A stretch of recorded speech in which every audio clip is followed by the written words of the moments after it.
ચાલો વિદ્યાર્થી મિત્રો, આજે આપણે પેરેગ્રાફ નંબર 11 માય નેબર એટલે કે મારા પડોશી વિશે ફકરાનું વાંચન સમજીએ. તો સૌથી પહેલાં આપણે એના સ્પેલિંગો જોઈએ.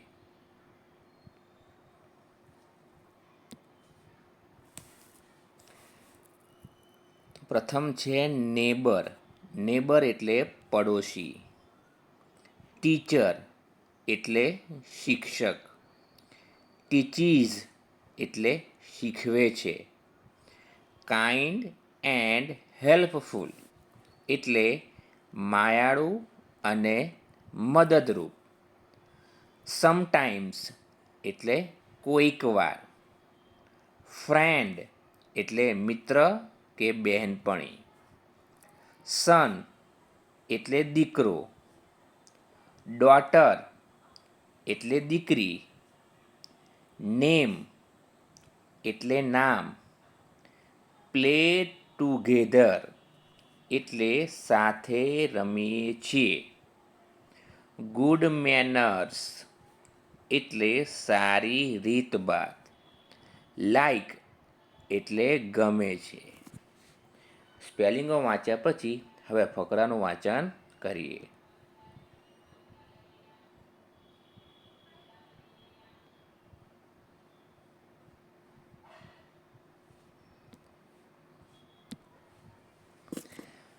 પેરેગ્રાફ નંબર 11 માય નેબર એટલે મારા પડોશી.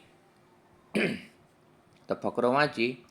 Mister Dave is my neighbour.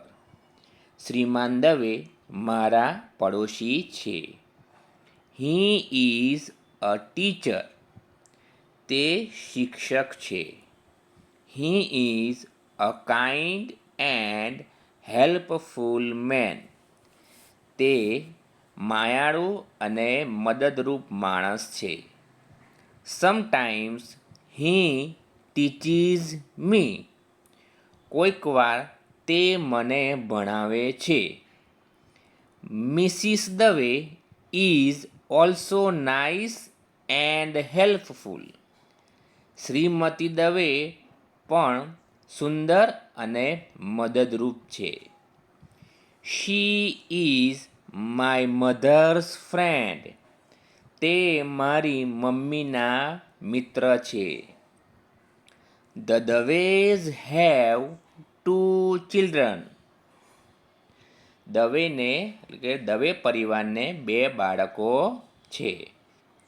The son's name is Vinay. છોકરાનું નામ વિનય છે. The daughter's name is Seema. દીકરીનું નામ સીમા છે. Vinay and Seema have good manners. Vinay અને સીમા સારા સ્વભાવના છે.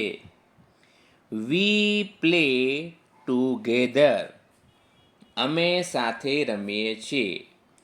આઈ લાઈક માય નેબર્સ.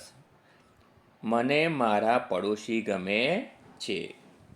તો આ રીતે 5 થી 10 વાર ફકરાનું વાંચન કરવાથી તમને ફકરો સમજ પડી જશે.